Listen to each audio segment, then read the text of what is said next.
Hey everyone, it's Heather Marie and I'm here on location at a cool place here in Scott's Addition with a male entrepreneur. His name is Myke Metzger and he is making waves out there in the Richmond area. I'm really excited about being able to talk with him today about his marketing and branding company called Stoked. Myke and I met through RVA Fashion Week and Runway to Life. He was doing a lot of the behind the scenes with marketing and branding with Runway to Life as well. And super excited to be able to sit down and talk with him a little bit about his entrepreneurial venture and kind of the journey that's gotten you to where you are now. You're quite successful. Wanted to tap into a little bit of the TikTok that you have just gone viral in as well.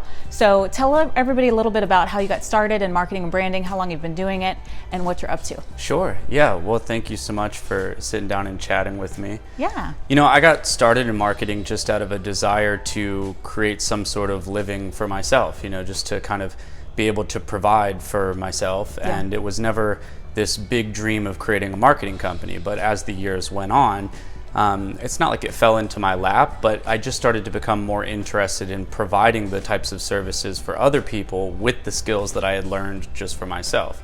So when I was 26, I created a little blog on the internet to try to figure out how to create money through Google AdSense and through YouTube and just through driving website traffic. And over the years, that's turned into building websites for people and doing brand identity workshops for people and running advertising and working with small boutique companies all the way up to huge, nationally known franchises, big nonprofits, a lot of local companies here in Virginia, such as Feedmore and the Richmond Kickers soccer team.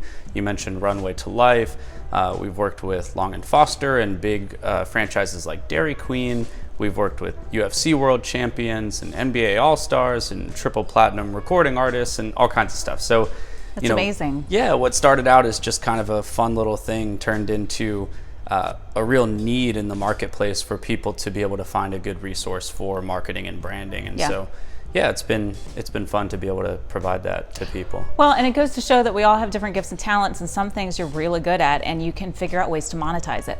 Yeah. So I think that's really neat. You also work alongside, it's kind of a family business. So you and your brother work together, which is really neat. I like that. Do. That's really cool. Well, I've been following you for a little bit and kind of seeing what you're doing on social media.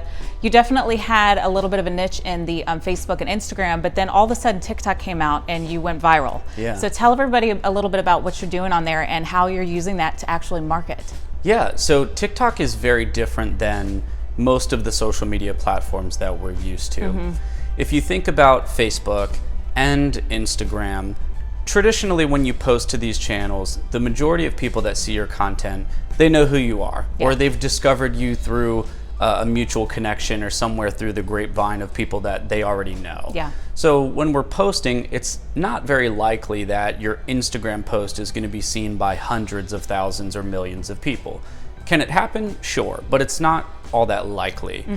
You really have to have your content dialed in and have like a specific niche for your content to really like take off. On TikTok, it's not like that.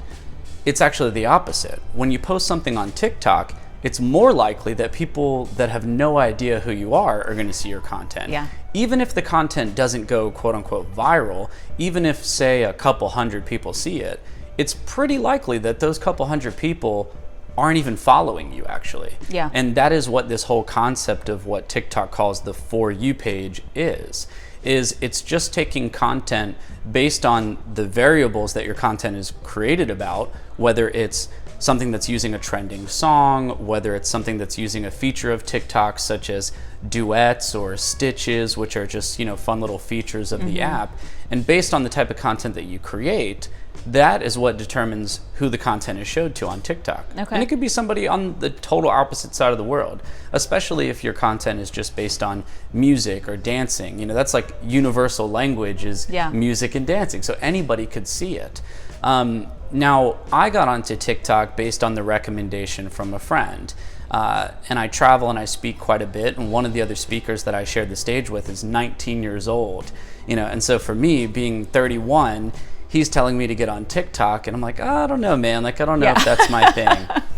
But I knew that this guy had done really well for himself, as a young guy being on social media. And I just downloaded the app. I was like, well, I'll download it. I'll check it out. Within like a couple of days, I was hooked at like looking at it. And I'm not traditionally somebody who's spending a ton of time on my phone. Even as a marketer, I spend time on social media, but most of the time I'm in front of a computer and my phone is just sitting on my desk and I don't even pay attention to it for the majority of the day. So for being on something like TikTok, it was very distracting, but it was fun and everything on it was like hilarious. Yeah. And especially last year with kind of the political divide and just the whole climate of the world, TikTok was almost kind of refreshing because it was just funny. It was very like genuine and authentic. It wasn't like Instagram where, don't get me wrong, I like Instagram, but it's very edited. Yes, it's a very filtered view of the world. And then on Facebook, in my experience, it's mostly just a bunch of junk for the most part. Yeah. So TikTok was really interesting because it's majority like humor and singing, and it's funny, and there are really some creative, very funny creators on TikTok. Yeah. So I posted a couple things on TikTok and they just didn't work. And the more I started to watch it and pay attention to what other people were doing, after a while it kind of clicked, and I was like, okay, I think I get it. Like, I think I understand this interesting like style of content creation. And it's not just people dancing. There are people who are in industries that are not usually very fun when it comes to content creation.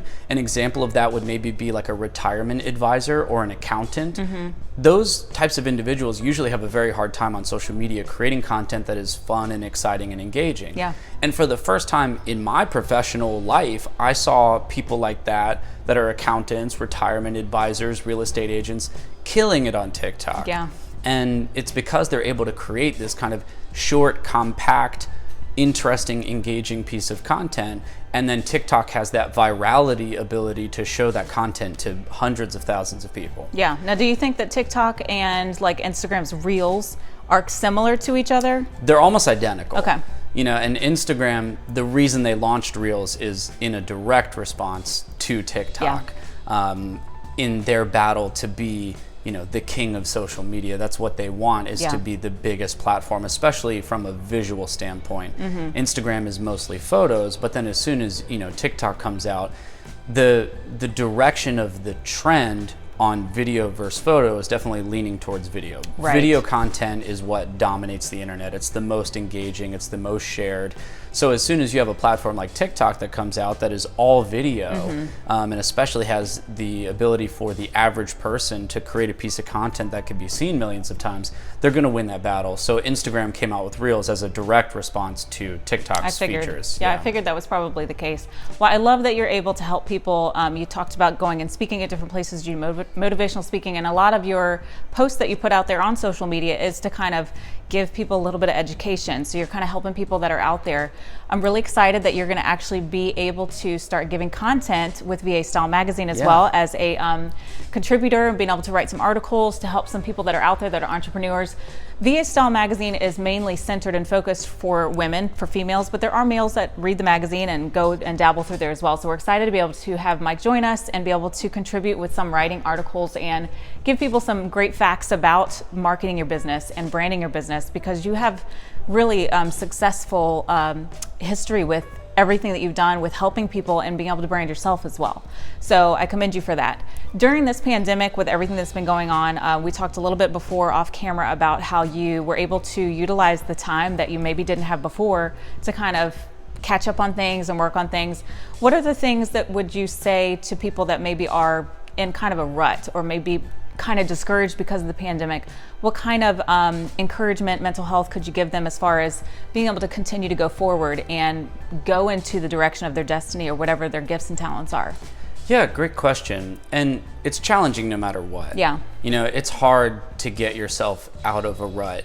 Sometimes the best thing that you can do, and what I try to do, is just pick one little thing and force myself to do it. And of course, easier said than done. But a lot of the times when I'm feeling unproductive, my immediate reaction is to maybe get on YouTube, even if I am sitting on the couch and I'm at home, kind of in this, lazy state a little bit. just maybe putting on a YouTube video that simply teaches you how to be a little bit more productive, or type in what to do when I'm in a productivity slump, you know? Yeah. It's easy to kind of fall back to, oh, well, I'll just watch another episode of Game of Thrones, or I'll just, you know, like, it's easy to do that. And sometimes the best way to get out of a rut is just to try to force yourself to make that one little decision that is hard to make. And I think people would be surprised how much easier it is to at least get a little bit of a jump start to get yourself out of that hole. Yeah. You know, another big thing is like your physical health, you know, the things that you're putting into your body, right? It's not just like the food that you're eating. Sometimes it is what you're listening to, right? You're listening to things, mind, you're body, watching. and soul. Exactly. So paying attention to that is critical, in my opinion. You Absolutely. know? Sometimes instead of picking up a soda, just pick up a bottle of water, you know? And these little tiny efforts, I think, can make a huge difference in a short amount of time, especially if you're kind of just not feeling like yourself, or you're not feeling like getting work done, or, you know, forcing yourself to go on a run or just a walk. You know, get outside, get some sun and some fresh air. These are like my go-to things. Absolutely, I agree. Small changes equal big changes. So I love that you're encouraging people to take little steps. How can people find you if they want to follow you and kind of see what you're up to? Sure. So for the most part, you can just Google me, really. Yep. But all my social media is at my name. So it's at Myke Metzger. You can find me. And you're Myke. Yeah. Okay. Yeah. So it's MykeMetzger. And awesome. That'll help people find all of my stuff. Yeah. Well, thank you so much. I'm really excited about being able to share and spotlight what you're doing, because you're using your gifts and talents to help other people grow and thrive in life. And that's what it's all about: collaboration, communication, and community. So I'm super thankful for being able to meet with you today, and excited about all the things to come with what you're working on, with seeing more TikTok stuff. I know I am not very educated in the TikTok world. It's definitely a younger, youthful thing that had kind of started being at home with 3 teenagers. They've been on it for a while, but I've seen some great content from even people that have collaborated with me at the Tea Room that are doing different baked goods on there. So I love that you're helping to encourage people to get out there and try something new. Yeah, it's fun to find like a clever way to educate people, you know? And, you know, the first piece of content that I created that was successful, I titled it 5 Things You Can Now Get for Free Because of the Coronavirus. Okay. And that was the first video that like took off, and I was like, wow, this is crazy. Like, this has a lot of potential. Yeah. You know, and I have like a fairly decent following on my other platforms, but not like TikTok. You know, I think I have like 15 or 16,000 people that follow me on Instagram. On TikTok, I have 200,000, and my videos have been seen like 20 million times. I think it's crazy because you're so new to it, but it was just kind of one of those things. And I love that you looked at it, you kind of figured it out, and then you were like, okay, I'm going for it. So that's what it's all about, is trying something new, putting your best foot forward, and then seeing if it works. And sometimes it does, and sometimes it doesn't, and sometimes you go viral. So it's pretty exciting to see all the different things that you're dabbling in. I'll have to give some tips in this column that I'll be writing for VA Style. So I'll include some little secret nuggets in there about TikTok and kind of what I've learned throughout my journey, because I'm not an expert on TikTok by any means. It's mostly just like consistency, and really coming up with ideas is the hardest part. Yeah. You know? So being able to tap into that brain of yours and finding out what worked for you is really what's going to encourage other people. So I think that's great. Yeah. Well, thank you so much for meeting with me today. You guys stay tuned to be able to watch some more of the things that Myke's up to on his social media platforms, as well as reading some columns from him on VA Style magazine. So until next time, we'll talk to you soon. You guys have a great night. See ya. Bye.